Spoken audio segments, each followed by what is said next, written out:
पुंडरी विधानसभा से आपने ताल ठोकी और भी बहुत सारे कैंडिडेट अभी धीरे धीरे जनसंपर्क अभियान शुरू अपना कर रहे हैं, तो आप अपने आप को कहाँ पे देखते हो? आप अपने टक्कर किसके साथ मानते हो? पत्रकार साथी, सबसे पहले तो आपका बहुत बहुत धन्यवाद जो आप यहाँ मेरे निमंत्रण पर पहुँचे और आपके इस सवाल का स्वागत करता हूँ। मैं अपने स्तर पर अभी किसी के साथ में टक्कर के बीच में नहीं हूँ। अभी मैं अपने स्तर पे काम कर रहा हूँ। मेरे को अपनी बात करनी है, अपने हल्के के लोगों की बात करनी है। वो जो कर रहे हैं, देखो ये प्रजातंत्र है, इसमें हर एक को अधिकार है अपनी बात रखने का। वो अपनी अपने हिसाब से बात रखेंगे, मैं अपने हिसाब से रखूँगा। ठीक है जी।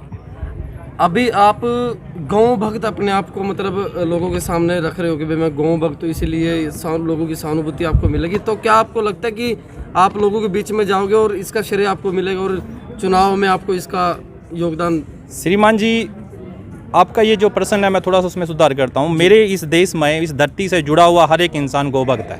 इसमें मैं कोई सर्वश्रेष्ठ नहीं हूँ। सब जिसकी जितनी श्रद्धा है वो उतनी श्रद्धा करता है। कोई अपने कार्य को आगे लेके जाता है, कोई अपने स्तर पे कार्य करता है। तो मेरे से देश में, मेरी धरती से जुड़े हुए सभी गौभक्त हैं। नरेश जी, आप गौभक्त थे, साथ में कर रहे हैं भक्ति भी। आपका ये माइंड कैसे डाइवर्ट हुआ है राजनीति में? सर जी, राजनीति में आने के पीछे बहुत सारे कारण हैं। मेन चीज़ तो ये है कि एक विचारधारा है कि अगर आप किसी भी तरह से समर्थ हो, आप शिक्षित हो, आपके अंदर योग्यता है, तो कोई भी पुरुष जिसके अंदर योग्यता है उसको आगे आना चाहिए, समाज के विकास के लिए काम करना चाहिए। मेरे को लगा कि मेरे अंदर है ऐसी एबिलिटी कि मैं समाज को आगे लेके जा सकूं, तो मैंने अपनी ताल ठोक दी है। अपने विचार लोगों से रखूंगा, वो सहमत होंगे, वो साथ में जुड़ेंगे। पुंडरी विधानसभा सीट से अगर आप जीत जाते हैं तो यहाँ पर आप विकास कार्य क्या करवाएंगे? सर जी देखो, सबसे पहले किसी भी विकास की जो जड़ होती है ना, वो शिक्षा और चिकित्सा है। अगर हमारी शिक्षा सही है और हमारा स्वास्थ्य सही है, तभी विकास के आगे चरम सीमा आगे बढ़ेगी। उसके बाद में बहुत सारे मुद्दे होते हैं। अगर आपकी शिक्षा सही है, आपको सब चीज़ों का ज्ञान है, आपको पता है भी अच्छाई क्या है, बुराई क्या है, विकास उस आधार पे होगा, आपके माइंड सेट से भी विकास होगा। आज हर हाँ जी, पुंडरी हल्के का इतिहास रहा है कि आज़ाद उम्मीदवार यहाँ से जीतता है, तो आपने भी आज़ाद उम्मीदवार के रूप में यहाँ पे ताल ठोकी है, तो आपको अंदेशा की जीत पक्की होगी? सर जी, बात ये है कि विश्वास नहीं रखते आप? देखो, सबसे पहले पार्टी कहाँ से बनी है? हम लोगों से बनी है। हमने लोगों की विचारधारा को पकड़ना है, हमने लोगों की विचारधारा से जुड़ना है। हमने किसी पार्टी की विचारधारा से नहीं जुड़ना, क्योंकि प्रजातंत्र में लोगों के लिए, लोगों के द्वारा शासन है। और जिस आधार से लोग अपना चयन करेंगे, वो पार्टी उसमें पीछे रह जाएंगे। और चुनाव बिना किसी पार्टी के चुनाव लड़ना, आज़ाद उम्मीदवार चुनाव लड़ना, ये जीत के उद्देश्य से नहीं है। मेरे को लोगों के साथ में जुड़ाव करना है, अपने विचार रखने, उनको बताना है कि हमारा स्तर, जिस आधार पर मैंने शिक्षा प्राप्त करी है, जहाँ से मैं आया हूँ, उस स्तर के बीच में कितना डिफरेंस है और हमें किस तरह से उनसे आगे निकलना है। बराबर नहीं करना, आगे निकलना है। आपका कोई राजनीतिक बैकअप नहीं रहा, कोई आपका परिवार का कोई राजनीति में नहीं रहा, तो लोगों का ये भी कहना कि जिस तरीके से अफवाहें फैलाई जा रही है कि भाई ये नरेश कुमार बैठने के लिए खड़ा हुआ है, इसमें कितनी सच्चाई है? कहाँ आप क्या जवाब दोगे आप? देखो, अगर कोई बैठने के लिए खड़ा हुआ है, वो लोगों की मानसिकता के ऊपर निर्धारित करता। अब मैं 16 सालों से ऑस्ट्रेलिया का नागरिकता छोड़ के यहाँ खड़े होकर बैठने के लिए आया हूँ। मेरा उद्देश्य ना खड़ा होना, ना इलेक्शन चुनाव, मेरा है जनसंपर्क अभियान, लोगों के साथ में जुड़ना। मैंने अभी अपने वक्तव्य में कहा था कि जीत हार मेरे लिए मुद्दा नहीं है। मेरे लिए मुद्दा है अपने देश के, अपने हल्के के लोगों के विकास के लिए। आने वाली जो हमारी पीढ़ियाँ हैं, वो किस तरह से, किस डायरेक्शन में जा रही है, उनकी डायरेक्शन को चेंज करना। अगर मैंने कुछ सीखा है, अगर मैं सक्षम हूँ, तो अपने विचार उनके साथ में साझा करना और उनके साथ में जो अगर वो पीछे रह गए हैं, उनको आगे लेके आना। जी सर, मौके की सरकार है जो भारतीय जनता पार्टी है, तो आपको लगता है मतलब पुंडरी हल्के में कुछ विकास हुआ है आपकी नज़र में? देखो, मैं अभी 2 महीने से इसमें राजनीति में सक्रिय हूँ। लोगों को पता है, क्योंकि ये लोगों का राजतंत्र है, लोकतंत्र, राजतंत्र नहीं है। तो लोगों को पता है जिन्होंने वोट दिया, जिसको वोट किया, सपोर्ट किया, उन्होंने उनके लिए क्या किया। ये बात मैं लोगों पे छोड़ता हूँ। मैं तो अपनी बात और अपने हल्के के लोगों के विकास की बात कर रहा हूँ। मेरा इस राजनीति में ना तो कोई शत्रु है, ना कोई मित्र है। मेरे सारे मित्र हैं, सब शत्रु हैं। मेरे को जो मेरे देश के लिए बढ़िया काम करेगा वो मेरे साथ में है, मैं उसके साथ में हूँ। जो नहीं काम करेगा लोग देख ही लेंगे। कहीं पूर्व विधायक पहले जो रहे हैं पुंडरी विधानसभा से, कोई अमेरिका चला जाता था, कोई चंडीगढ़ चला जाता था, क्या आप भी ऐसा करेंगे? सर जी, मैं उसका रास्ता बंद करके आया हूँ। मैंने नागरिकता छोड़ी है। अगर मेरे को जाना होता, मैं पहले बैठा ही नहीं हूँ। 16 साल हो गए। पुंडरी राजनीति में सदा ये रहा है जातिवाद की राजनीति, क्या आप इसको खत्म करने का काम करेंगे? सर, जाति मेरे ना तो समझ में आती है और ना मैं समझने की कोशिश करता। क्योंकि हम सब इंसान हैं। और जहाँ से मैं आया हूँ ना, अगर जैसे आप उदाहरण के लिए बता रहा हूँ कि मैं ऑस्ट्रेलिया से आया हूँ, वहाँ अगर आप जैसा मेरे जैसा कोई दिखता है ना, मैं उससे पूछता हूँ भाई कौन से देश का है, वो कहेंगे भी मैं भारत से आया हूँ, बस ठीक है, अपनापन हो गया। उसके बाद मैं थोड़ी सी और निकटता बढ़ाने के लिए आप कौन से राज्य से आए हो, हरियाणा से, बस यहाँ बात खत्म हो जाती है, जाति पाति यहीं खत्म है। ठीक है जी। तो अभी हम और लोगों से भी रिव्यू लेंगे। जी सर, क्या नाम है आपका? रामजवारी शर्मा सिरसल। जी, आप पुंडरी के इतिहास के बारे में बहुत ज़्यादा नॉलेज रखते हो, तो क्या अब की हवा तवा क्या लग रही है आपको?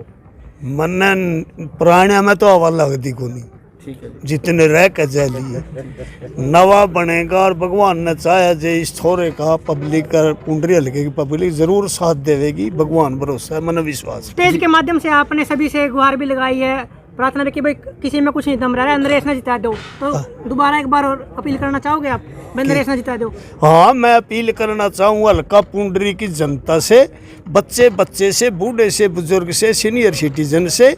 16 इलेक्शन हो लिए भारत में, या स्टेज पे कहनी में भूल गया था। अपन बार बार कह रहे हैं नहीं आज़ाद आज़ाद। 16 चुनाव हुए, 16 52 से लेकर 19 तक 16 चुनाव हुए हैं। उसमें से 8 बार आज़ाद बने हैं और 8 बार पार्टियों के बने हैं। आप है इब नवा सिरा आपने सारे विधायक का पात्र रखा था पीछे, कोई अमेरिका चले जाओ था, कोई कड़ी चले जाओ था, कि नरेश भी नहीं कर देगा। मैंने सारे विधायक का पाथ कुंदर या MP की वोट दे। मैं सच्चा ही बोलने की कोशिश करूं, मेरे हिसाब से मैं सच्चा हूं, पब्लिक ने झूठा लगू। अच्छा राम, मैंने एक सेकंड, मैंने जब से सन 77 में मैं जनता पार्टी का सदस्य बनाया बहन सुषमा स्वराज ने, और 6 अप्रैल 1980 से मैं भाजपा का स्थायी सदस्य हूँ।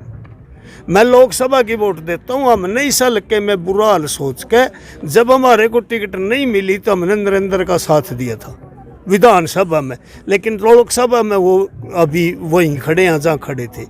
बाकी मैंने नरेंद्र शर्मा तो अब तक किसी से वोट नहीं दी एक बार भी। राम जुआरी जी, अभी आपने बोलिया आप भाजपा के स्थायी सदस्य हैं, तो भाई साहब आजाद उम्मीदवार हैं, हाँ। तो आप भाजपा को छोड़ दिया है? नहीं, भाजपा को लोकसभा से नहीं छोड़ा, विधानसभा में नरेंद्र भाजपा का टिकट कद ले आया। भाजपा का टिकट नरेश जी आजाद उम्मीदवार के तौर पे आजाद उम्मीदवार तो ही दिया नरेंद्र। आजाद तो बनिया, आजाद तो हारिया, ये भी आजाद है। अच्छा जी, एक आजाद बनेगा ये मेरे अंदाजे में। अच्छा जी, एक क्यों? टिकट वितरण में गलती हो जाती है। टिकट वितरण में एक मैंने बता लेते, टिकट वितरण में गलती करता है, इसलिए हल्का पुंडरी से आजाद बने। चौधरी ईश्वर सिंह 4 बार MLA रहा। टिकट वितरण वाले ने उसके लड़के को टिकट देनी चाहिए थी, उसके लड़के को टिकट नहीं दी, बलकार को दे दी, तेजवीर MLA बना। ये भी रणधीर गोलन तो टिकट देनी चाहिए थी, गोलन तो MLA फिर भी बन गया, और बेदू तो दे दी। तो टिकट वितरण की गलती के कारण आजाद बने। अब भी टिकट वितरण में गलती करेंगे होगी गलती, तो इसीलिए आजाद बनेगा, यूं बनेगा, मेरा पक्का विश्वास है। मैं जिएंगे जो आपने फिर मिलूंगा। बिल्कुल जी।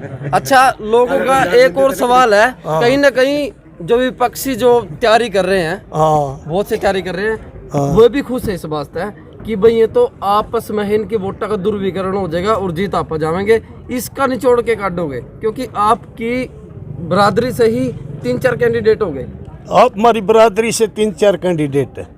हाँ ठीक है, नहीं 3-4 कैंडिडेट क्यों है? हमारी बरादरी का अगर आपने जिक्र कराया, वैसे बरादरी की राजनीति में जिक्र नहीं होना चाहिए जी। मेरे हिसाब से गलत है, लेकिन आपने जिक्र कर लिया। लेकिन लोग कह रहे हैं ना जी, इनका तो वोटों का दुर्विकरण वो पाई वाले गए थे ग्रामीण भूमि वाले, उनको मैंने जवाब दिया था। हमारी बरादरी में तो सुन ले, हमारी बरादरी में तो 6 आदमी खड़े, 6 आदमी खड़े। प्रोफेसर दिनेश कौशिक स्टेज पे भी रुक के मार लिया, हाथ करके भी बता दिया, उसका मैंने कोई टेंशन नहीं।